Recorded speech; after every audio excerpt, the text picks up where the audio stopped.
Here's how the New York Times put it in a headline today.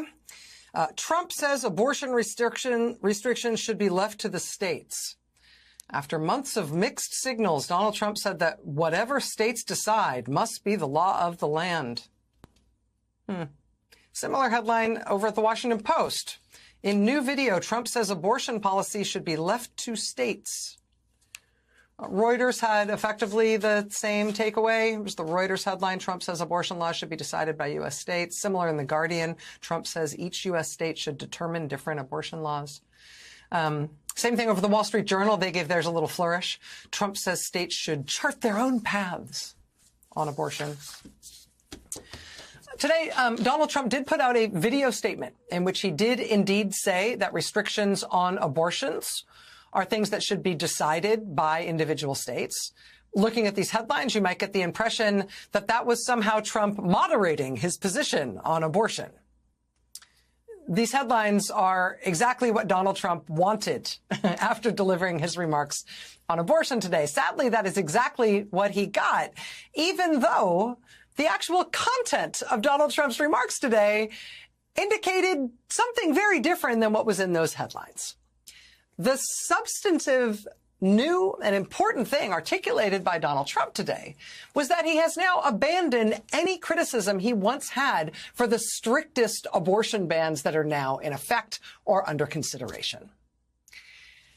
And I love me some New York Times, and I love the Washington Post, and I love Reuters, and I love The Guardian, and I love the Wall Street Journal. I revere the free and fair press. And I could not do 98% of what I do without reporting from institutions like these to give us the facts on which we base everything that we do in the news business. But the headline spin today from multiple excellent news agencies about what Trump did was just absolutely at odds with the importance of what he said. I mean, Florida has a total ban on abortion, a 6-week ban on abortion that is set to go into effect on May 1st. Trump, until now, was critical of strict abortion bans like Florida's. He used to call abortion bans like that too severe. He called the Florida abortion ban a, quote, terrible mistake. Today, Trump eliminated that from his vocabulary. He voiced no concern whatsoever with Florida's abortion ban or any other abortion restriction any state might want to impose. Trump used to be a critic of 6-week bans. Now he's apparently fine with them. Trump was also silent on the issue of a national abortion ban, which his own party has been relentlessly pushing. A national ban is something he himself reportedly said he supports as recently as a few weeks ago. Trump today also, for what it's worth, falsely accused Democrats of executing children.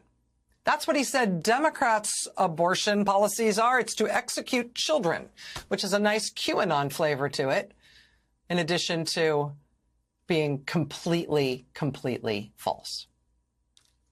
And so perhaps a more accurate headline about Donald Trump's remarks today might have been something like, channeling QAnon conspiracy theory, Donald Trump falsely accuses Democrats of executing children, or Trump abandons previous criticism of strictest state abortion bans.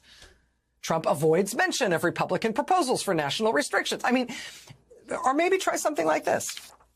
Donald Trump also said today that he is, quote, proudly the person responsible for the ending of the constitutional right to an abortion. Proudly the person responsible for the overturning of Roe versus Wade.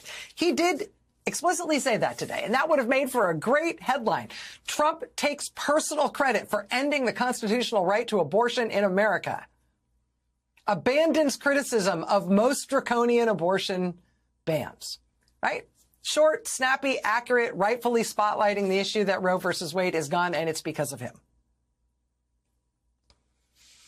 That's not how it got covered today, which I'm sure Trump was delighted with.